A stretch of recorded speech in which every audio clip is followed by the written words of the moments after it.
Hi, welcome back to Backyard Science. My name is Liz, and today we are going to be observing the natural world around us, looking for animals, tracks, and signs.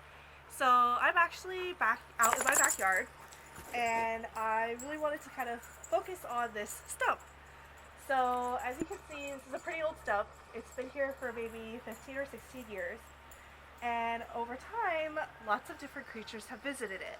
So we're going to try and see if we can figure out who might have been here and why. So when I'm looking at this stump, I can see that there's some really good holes here. There's some wood dust that's kind of falling. And I wonder who might have done that? Who might have visited and made these kinds of marks here? So I think maybe we might have been visited by termites or wood boring beetles. Maybe a dog might have visited this stump. Also, who else might want to get into this stump? Maybe a bird who likes to eat insects? Someone who might like to bore into the stump could be woodpeckers. So some other animals that might have maybe lived here, maybe squirrels or chickbugs. This would be a good spot for them to have shelter, and they can kind of burrow in there and stay nice and safe from the elements. But as I look around my yard, I can see that there are other signs that animals have been here, even if I can't see those animals. So these mounds of dirt definitely mean somebody has been visiting. Somebody's been poking up from the ground. I don't know who, but I know that there are some animals that live here that like to come up from the ground, like voles and moles, shrews. They all can make these kinds of mounds. And then I think to myself, what else could I see maybe that would be out here showing a sign of an animal? So it's too dry now, but when it's really muddy, a lot of times my dogs will walk through here and I'll see their footprints in the ground.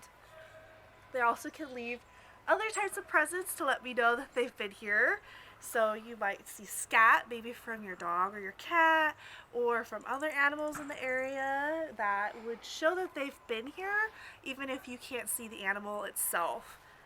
So there's other things too that, as you walk around, what might you think would show you that an animal has been here? So I can see on this tree that there's some marks in the tree. Maybe that means that somebody's been trying to make a home in the tree. You might see things such as like wasps' nests or nests from other animals. You'll have to kind of look at it carefully and see if you can figure out who might have made it. And when you make a guess, we don't actually know. We might say, like, from these holes here on the dirt, that it's a mole, but we don't actually know that for sure. We're just gonna make it a guess, and it could be wrong. That's okay. We could try again. So just when you're out and about with family and friends, or people who are in your household, you can just kind of look around you and try to figure out what signs that you're seeing, who might have left them, what kind of animals. If maybe it was a bird or an insect or maybe a larger mammal who might have visited.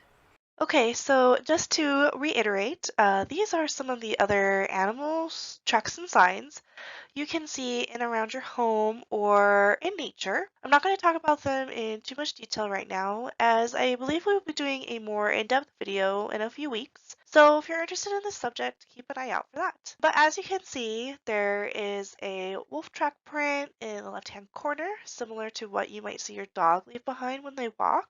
There's an image showing the effects of grazing by animals on plants, the bones that were pulled from an owl pellet, and an illustration of scat from a lynx. There are a couple of nests, but the next video will delve more deeply into nests, so I'll let you learn about those more from Erin. So that's going to kind of conclude what I'm going to talk about with animal tracks and signs. There is an activity attached to this video. It's a matching game of animals to the tracks and signs that they do typically leave behind. There will be instructions and answers provided as well with the worksheet. It is a little bit difficult if you're not familiar with animal signs, so feel free to grab a family member or maybe phone a friend to work on the activity with.